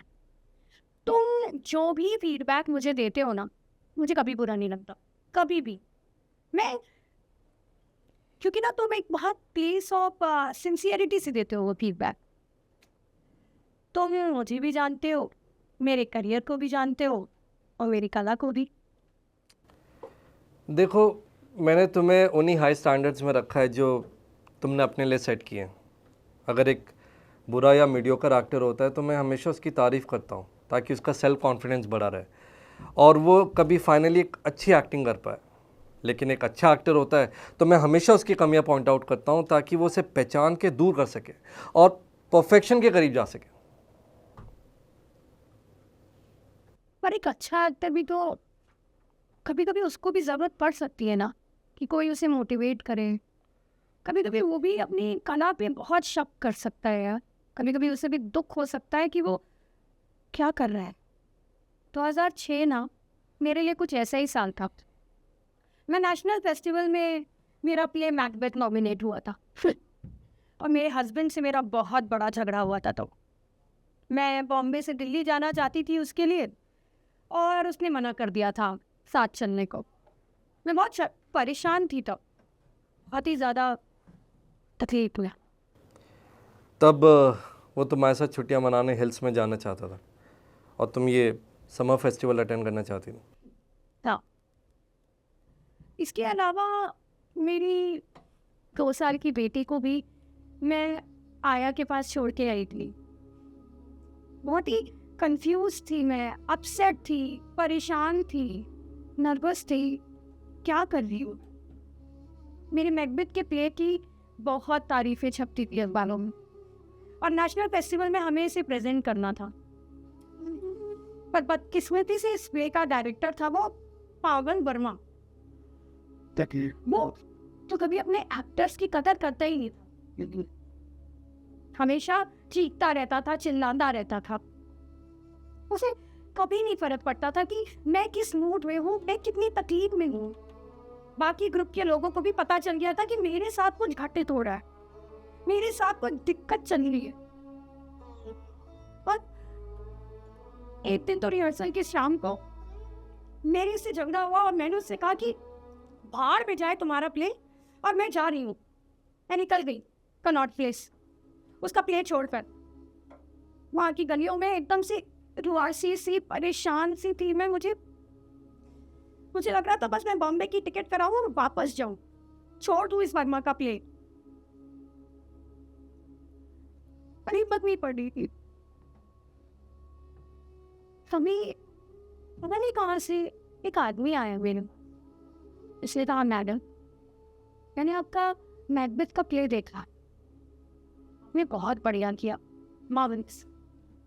आप जैसे लोग अगर कला से जुड़े होते हैं ना, तो हम कला से और इंस्पायर होते। आप एक बढ़िया सा प्ले करिएगा, मैं आपके फाइनल शो का इंतजार करूंगी। ये उसने बोला, और जैसे मुझे सिर्फ यही सुनना था, मैं यही जानना चाहती थी। मुझे एकदम से हिम्मत मिल गई। मैं गई उस वर्मा के पास, वो एकदम शॉक था, और मैंने उससे के साथ रिहर्सल करी और एक बहुत बढ़िया प्ले डिलीवर करा। मैंने हुआ जब वो आदमी मुझे मिला, पता नहीं कैसे। मैं उस समय बहुत परेशान थी, बहुत थकी हुई थी मैं।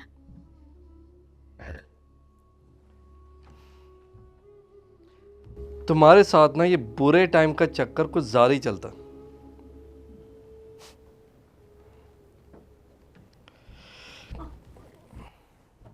कब होता टाइम बात? मैंने हमेशा नोटिस किया, ऑडियंस में बैठे लोगों को इस बात से कोई मतलब नहीं होता कि तुम्हारे हस्बैंड के साथ झगड़ा चल रहा है या तुम्हारे पीरियड स्टार्ट हो गए। उनको ये सब दिखाई नहीं देना चाहिए। उनको तो बस ये दिखाई देना चाहिए कि एक एक्टर है जो पूरी तरह से अपने रोल में डूबा हुआ है। मेरे ख्याल से मैंने क्लियर कर दिया बात। बिल्कुल क्लियर कर दी है। So disgusting. जब एक आदमी साफ साफ और सीधे सीधे तरीके से कहता है ना, तो हमेशा ये अंदेशा होता है कि उसको वल्गर ही समझा जाएगा। पर अक्षय पता है, जब वो आदमी मुझे वहाँ मिला था ना कनॉट प्लेस में, उसने मुझे एक चीज दी थी रखने के लिए, लकी चार्म की तरह। एक की रिंग जिसमें एक छोटा सा शंख था। पर तुमको कैसे पता? वो आदमी, वो अजनबी जो तुमसे शाम को मिला था, वो मैं ही था। Oh my God! तुम मेरे साथ तब थी जब मुझे तुम्हारी सबसे ज्यादा जरूरत थी। मुझे कोई दोस्त चाहिए था, कोई एक ऐसा पार्टनर जो मुझे समझे। थैंक्स, वो कीरिंग मेरे पास अभी तक है, and it means a lot to me. You mean it? I mean it.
Bottle lights. Good morning. Yeah. Good morning, Indy.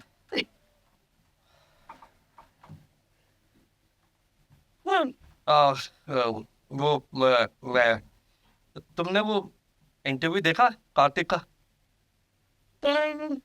हाँ मैंने देखा, उसमें नहीं बात किया। एक्टर सा बंदा है इंटरव्यू देना, ठीक है रहता है। लेकिन वो तो बिल्कुल बेकार था। उसको तो एक अच्छा एक्टर माना जाता है। 35 साल का आदमी है और क्या शोज और इंटरव्यू में दांत निकालता रहता है। और वो वरुण, उससे तो कोई भी रोल ढंग से नहीं होता। पता नहीं आजकल के एक्टर्स इतने कम पढ़े लिखे क्यों लगते हैं, पोअरली एजुकेटेड। Poorly educated.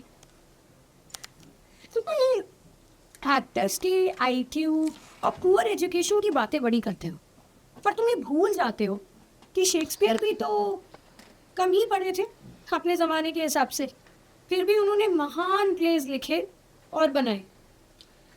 पता है क्यों? क्योंकि उसके पास था तजुर्बा, एक्सपीरियंस। मॉलियर भी उसी तरह कम पढ़े लिखे थे, फिर भी उन्होंने बेहतरीन प्लेस लिखे। इन दोनों ने गांव गांव घूम कर, लोगों के एक्सपीरियंसेस देख कर, उसको एक वर्क ऑफ आर्ट में तब्दील कर कर तब बढ़िया प्लेस लिखे। पढ़ाई लिखाई के कोई मायने नहीं है अगर एक डायरेक्टर के पास वो कला नहीं है, वो हुनर नहीं है जिसमें वो अपने एक्सपीरियंसेस को एक रियल वर्क ऑफ आर्ट, एक क्रीम वर्क ऑफ आर्ट में तब्दील कर सके। मैंने बहुत सारे एक्टर्स और डायरेक्टर्स देखे जो पढ़े लिखे तो बेचारे बहुत हैं, पर creatively they are nil, they are zero, क्योंकि उनके पास वो एक्सपीरियंसेस को वर्क ऑफ आर्ट में तब्दील करने की कला नहीं है। They just quote others.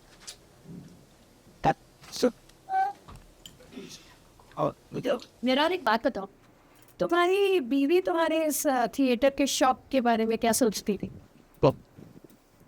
मैं जितना ज़्यादा थिएटर से प्यार करता था वो उतनी ज़्यादा नफरत।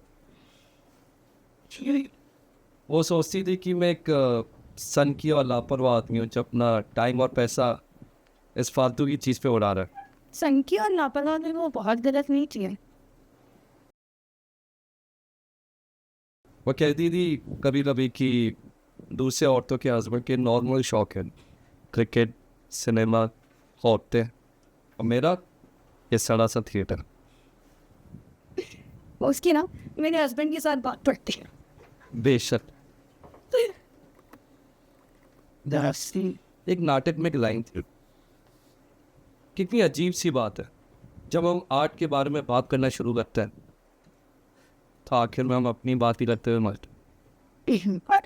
मुझे अभी अभी लगा कि कितनी सच है ये बात तो सही है।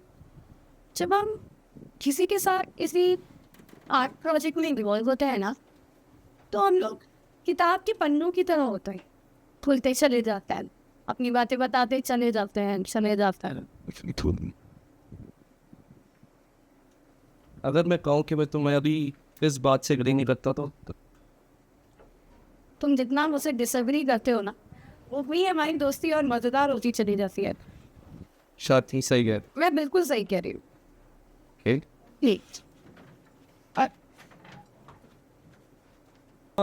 मैं तैयार हूँ, आ जाओ शुरू करें। पास है तो और तुम ये मत भूलो कि हमें 12 साल हो गए मियाँ बीवी की तरह। मैं उन यादों को दोबारा नहीं दोहराना चाहती जिन्हें मैं हमेशा के लिए दखल कर चुकी हूँ। मैं तुमसे ये सब करने के लिए नहीं कह रहा, मैं तो प्रोफेशनली तुम्हारा कॉपरेशन मांग रहा हूँ, उससे ज़्यादा कुछ भी नहीं।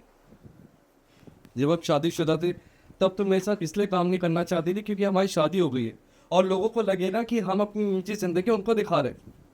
और जब अब हमारा तलाक हो गया है तो तुम इसलिए काम नहीं करना चाहती क्योंकि मैं हमारी- इसलिए नहीं करना चाहती थी क्योंकि मेरा नया हस्बैंड नहीं चाहता था। मैं उसकी फीलिंग्स नहीं हर्ट करना चाहती थी और मैं अब भी उसका दिल नहीं दुखाना चाहती हूँ।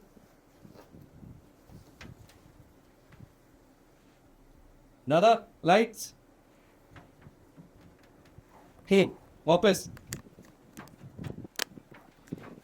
काफी बढ़िया रिहर्सल थी, थोड़ा सा और बेटर करेंगे ना तो एक एक्सेलेंट परफॉर्मेंस होगी हमारी। अक्षय, मैं क्या कह रहा था कि अब हमें अपने पहले शो की डेट तय कर लेनी चाहिए। तुम एक काम करो, सारे जर्नलिस्ट और प्रेस वालों को बुला लो, मैं भी अपने सारे दोस्तों को बुला लेता हूँ। फिर एक काम करेंगे, ये पुणे में ऐसा पहली बार होने जा रहा है। तुम अपनी पुरानी, हाँ क्या बात है? अक्षय, मुझे तुम्हें कुछ बताना है पर फिर मुझे समझ नहीं आ रहा मैं तुम्हें कैसे, मुझे बहुत टेंशन हो रही है। क्या बात? मैं कल से रिहर्सल पे नहीं आ पाऊंगी। व्हाट? तो मतलब मैं बस 1 महीने के लिए रिहर्सल पे नहीं आ पाऊंगी, उसके बाद हम लोग दोबारा कंटिन्यू कर सकते हैं। लेकिन क्यों? मुझे एक ऑफर मिला है, और टेक परफॉर्मेंस कैसी परफॉर्मेंस? एनसीपीए की थिएटर पे होगी। ब्रेक्ट का मदर करेज का ऑफर है मुझे, माँ का रोल क्लास। कौन डायरेक्ट कर रहे हैं? वर्मा, तुम ये हमारे थिएटर के 30 बरस पूरे होने का सेलिब्रेशन वाला प्ले उस वर्मा के लिए छोड़ने जा रही हो? श्रेया वर्मा ने मुझे सेम ऑफर दिया है कि वो हमारी 30th एनिवर्सरी ये सेलिब्रेट करेगा एनसीपी की स्टेज पर। कल ही रिहर्सल शुरू होगी, बहुत जल्दीबाजी में हुआ है ये सब। आई एम सॉरी। उसको तो ब्रेक की कोई समझ ही नहीं है, वो तो उसको बिल्कुल बर्बाद कर देगा। मुझे तो विश्वास नहीं हो रहा कि तुम हमारे ये प्ले उस वर्मा की खातिर छोड़ के जा रही हो। मुझे जानना ही होगा अक्षय। तुम्हें नहीं जाना? अरे सिर्फ 1.5 महीने की तो बात है, उसके बाद तो मैं आ जाऊंगी। आखिरकार ये तो वही बात हुई ना, तुम्हारे तो कोई मॉरल साइन, तुम एक सच्चे और फेक थिएटर में कोई फर्क नहीं मालूम, तुम बिल्कुल नौ सीखे हो। अक्षय, बार बार मैं तुम्हें बताती हूँ, एक्टर भी एक इंसान होता है, कभी ना जाने चाहे ना चाहते हुए भी उसे करना पड़ता है कुछ कुछ। नहीं करना पड़ता। एक रद्दी और बेकार रोल एक एक्टर का कितना नुकसान करता है तुम इमेजिन भी नहीं कर सकती। तुम बिल्कुल अनाड़ी हो। You, my friend, are always right, but only in theory. I said you what? तुमने ना जिंदगी भर इस प्रोफेशन की बाहर गुजारी है। तुम अगर एक प्रोफेशनल होते भी ना तो यहाँ पे सरवाइव नहीं कर पाते, क्योंकि ये जो तुम्हारा आइडियलिज्म है ना, यही तुम्हें खा जाता। अगर तुम समझदार होते ना तो तुम ये समझ पाते कि एक एक्ट्रेस जिसको 4 साल से कोई रोल नहीं मिला है वो ये एनसीपीए की परफॉर्मेंस क्यों लेगी। मैं नौसिखिया अनाड़ी हूँ या ना हूँ, तुम जरूर, क्योंकि तुम इतनी छोटी सी बात को समझ नहीं पा रही हो। या कुछ नहीं समझना चाहता, तुम जो कर रही हो वो विश्वास घात है। तुम ना सिर्फ मुझे धोखा दे रही, तुम अपने आप को भी धोखा दे रही हो। मैं ऐसे इंसान के साथ ना काम कर सकता हूँ ना करूंगा। मैं तुम्हारे साथ काम करने के बजाय इस प्ले को एक मोनो ड्रामा बना दूंगा, सोलो परफॉर्मेंस। तुम्हें तो सोलो परफॉर्मेंसेस पसंद नहीं, तो मेरे पास और चारे क्या है? ये नाटक और ये किरदार मैंने तुम्हारे और अपने वास्ते लिखे थे। कोई भी तुम्हारा रोल नहीं कर सकता, क्योंकि किसी और को तुम्हारे रोल में देख ही नहीं पाऊंगा। लेकिन तुम्हें मेरी बात कहाँ समझ में आ रही होगी? फेक अनाड़ी हो। You know what? तुम अपने आइडियलिज्म अपने पास रखो और तुम कर लो ये प्ले अकेले। मैं जा रही हूँ। Goodbye. Goodbye forever. और मैं मान लूंगा कि वो वर्मा तुम्हें पेड़ की सबसे पुरानी दाल पे बिठा के दिलेमा वाला रोल करवाएगा।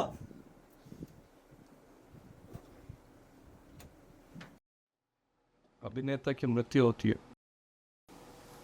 तो वो सिर्फ एक इंसान का चले जाना नहीं होता, तो उन सारे शरीरों की छायाओं की भी मौत होती जिनको हमने मंच पे जिया। हम मर जाते हैं बगैर अपने ऑडियंस को जाने से हो नहीं पा रहे थे। हम विश्वासघात हैं। हम डियर अक्षय, मुझे पता है कि तुम मुझसे इतना नाराज़ हो कि शायद मेरे इस लेटर को तुम बिना पढ़े ही फाड़ दोगे, लेकिन मैं उम्मीद करती हूँ कि तुम इसको पढ़ोगे और मुझे माफ़ कर दोगे। मैंने तुम्हारे साथ जो नाइंसाफ़ी की है उसके लिए मैं तुमसे सच्चे दिल से माफ़ी मांगती हूँ। I am truly sorry. तुमने शायद सुना हो कि मेरे NCPA का वो वर्मा वाला प्ले छोड़ दिया। तुम्हारे साथ काम करने के बाद उसके साथ काम करना एक रियल टॉर्चर था। मैं तुमसे मिलने आ रही हूँ ट्यूसडे दोपहर रिहर्सल रूम में, बस तुमसे एक बार मिलने और कुछ बातें करने। मैं इसके बाद एक बिज़नेस ट्रिप पर चली जाऊँगी जो शायद कुछ लंबे टाइम तक चले। ये शायद आखिरी मौका होगा तुमसे मिलने का। प्लीज़, मैंने तुम्हारे साथ जो किया है उसके लिए मुझे माफ़ कर दो। जब एक एक्टर की मौत होती तो भविष्य के वो सारे रोल्स मर जाते जो उसने किए होते। जब हम एक अभिनेता के चले जाने पर रोते हैं तो हम सिर्फ उसके लिए नहीं रोते, हम रोते हैं उस सारे वक्त और उस सारी परफॉर्मेंसेस के लिए जो हमने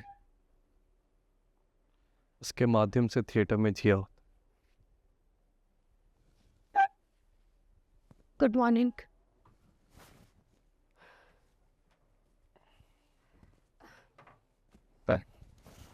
गुड मॉर्निंग अक्षय। क्या? अक्षय, अक्षय मुझे माफ़ कर दो, मुझे माफ़ कर दो अक्षय। मैं महसूस कर पा रही हूँ मैंने कितनी बड़ी गलती की तुम्हारा ये प्ले छोड़कर। ये मेरा बेस्ट स्टेज परफॉर्मेंस हो सकता था अक्षय, और तुम्हारा भी। आई एम सॉरी कि मैंने तुम्हारा ये प्ले छोड़ा। वो NCPA वाला मामला तो बिगड़ता ही चला गया। वर्मा बदकिस्मती से अभी भी वर्मा ही है। उसे अपने एक्टर्स की तबीयत, उनके मूड, किसी चीज़ की भी कोई फिक्र नहीं। इसी तरह 2 हफ्ते तो मैंने उसकी रिहर्सल्स झेली, पर उसके बाद मैं फिर आ गई। मैं नहीं कर पाई अक्षय, मैंने छोड़ दिया। दूसरे दिन सुबह उठी तो मेरे सीने में बहुत तेज दर्द हो रहा था। मैं 10 दिन के लिए हॉस्पिटल में एडमिट थी। डॉक्टर ने एक छोटी सी सर्जरी बोली। उन्होंने बोला है कि सब ठीक हो जाएगा। मुझे पता है, मेरी उससे बात हुई थी। क्या अक्षय, तुम अभी भी मेरा ख्याल रख रहे थे? तुम्हें अभी भी मेरी फिक्र थी? तुम अभी भी मेरे बारे में सोच रहे थे अक्षय? तुम्हें क्या लगा तुम्हें ऐसे ही छोड़ दूंगा? रो लो, अगर रोने से मन हल्का होता तो सब ठीक हो जाएगा। बस एक बात याद रखना, वो की रिंग जिसमें वो छोटा सा शंख था, उसको अपने पास संभाल के रखना, सब ठीक हो जाएगा। वो अक्षय, तुम कितने स्वीट हो, तुम कितने अच्छे हो अक्षय।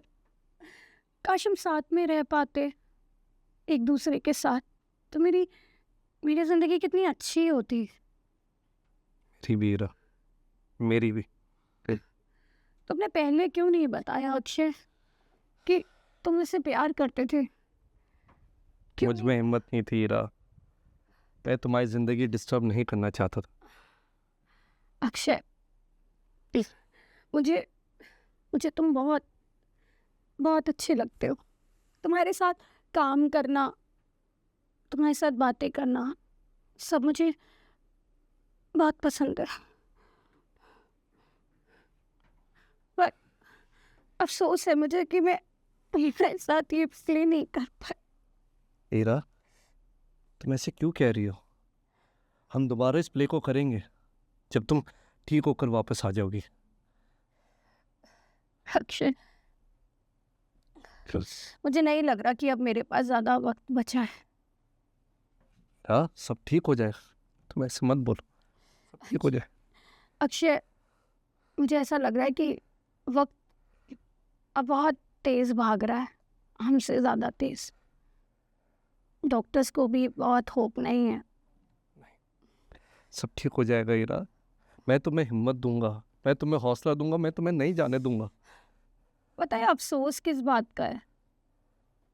ये सब पहले हो जाता तो इतना बुरा नहीं लगता, और ये सब अब हो रहा है जब तुम मेरी जिंदगी में आ गए। अब जीने का मन करता है, अब मन करता है कि मैं जीऊं, हंसूं। मुझे मेरे एक्स हस्बैंड के साथ कभी ऐसा नहीं लगता था। अक्षय, मुझे बहुत अफसोस है कि मैंने तुम्हारा सपना, तुम्हारा ये प्ले छोड़ दिया। ईरा, क्या तुम ये प्ले करना चाहती हो? क्या तुम में इतनी ताकत है कि तुम शुरुआत से लेकर आखिर तक इसे कर पाओगी? इतनी विल है? पर अब कैसे? मतलब ऑडियंस, बिना ऑडियंस के किसी भी प्ले का क्या मायने है? तुम उसकी फिक्र मत करो, मैं 5 मिनट में सबको बुला लूँगा। यहाँ ही पास के वृद्धाश्रम में उन लोगों का लंच भी हो गया होगा। जैसे ही उन्हें पता चलेगा कि तुम वापस आ रही हो तो वो 2 मिनट में सारे आ जाएंगे, पूरा हॉल खचाखच भर जाए। कौन? ठीक है Akshay, I will do it. मैं करूँगी। देखो, अब हम साथ साथ काम कर सकेंगे। लेकिन तुम्हें डायलॉग सो याद है? हमने काफ़ी समय से रिहर्सल नहीं की। हाँ, मैं हॉस्पिटल में भी तुम्हारी स्क्रिप्ट अपने साथ रखती थी। कर लो। ठीक है, तुम तैयार हो के आओ, सबको बुलाता हूँ। ठीक।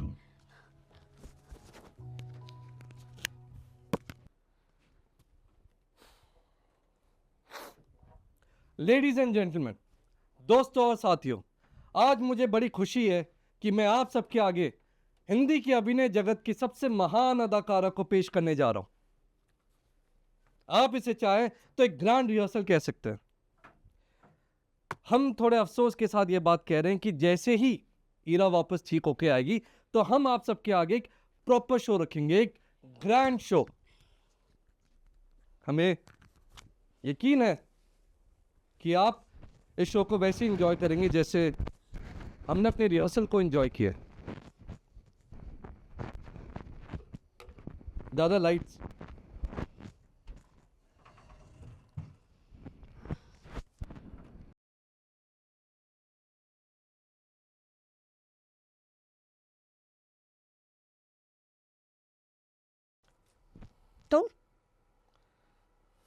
तुम यहाँ क्यों आए हो? उन लोगों ने बताया कि तुम यहाँ ग्रीन रूम में बैठी हो, मुझे तुमसे कुछ बात करनी है। क्या बात करनी थी? मेरे पास एक ऑफ़र है, एक बिजनेस ऑफ़र, अगर तुम सुनना चाहो तो। मैं बहुत बिजी हूँ, मेरे पास तुम्हारे लिए कोई टाइम नहीं है। और वैसे अगर मेरे पास तुम्हारे लिए टाइम होता भी तो तब भी मैं तुम्हारे साथ कोई काम नहीं करना चाहते थे। मैंने 12 साल बहुत तुम्हारी बातें सुन ली और बहुत तुम्हारे साथ टाइम वेस्ट कर लिया है मैंने। अब मुझे तुम्हारी कोई बात नहीं सुननी। किसको? और पता है, दोबारा तभी आना जब तुम्हें बुलाया जाए, वरना मुझे अपनी शक्ल। हीरा, क्या हुआ Heera? Heera, Heera, Heera, Akshay, Akshay, Heera. Akshay, I am sorry, it's over, it's over Akshay. नहीं मुझे लग रहा है शायद अब ये प्ले मैं नहीं कर पाऊंगी अक्षय, तुम्हारे साथ नहीं कर पाऊंगी। ऐसे मत बोलो हीरा, ऐसे मत बोलो, सब ठीक हो जाएगा। नहीं Akshay, Akshay, I'm sorry. You were a wonderful partner, Akshay. नहीं, मैं डॉक्टर को बुलाता हूँ। नहीं अक्षय, मेरी बात सुनो, मुझे पकड़े रहो। तुम्हें आंखें, मैं जानती हूँ तुमने ये जो प्ले लिखा था, ये हमारी कहानी थी। जैसे हम हो सकते थे, वो हम कैसे होते एक एक्टिंग कपल की तरह, ये वैसी ही कहानी थी। हीरा, मैंने हमेशा तुम्हें प्यार किया। मैं तुम्हारे प्ले में अक्षय हमेशा जिंदा रहूंगी, हमेशा जिंदा रहूंगी। Feeling cold Akshay, I am feeling so cold Akshay. हीरा,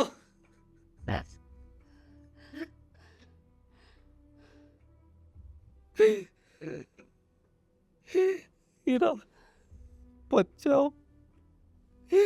मैं तुम्हारे बगैर कैसा रहूंगा हीरा? मैंने तुम्हें सारी जिंदगी चाहा।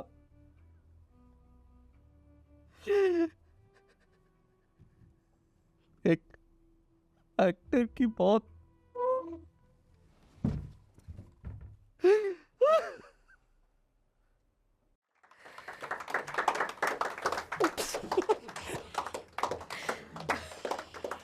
Thank you, thank you. Thanks a lot. Thanks for coming.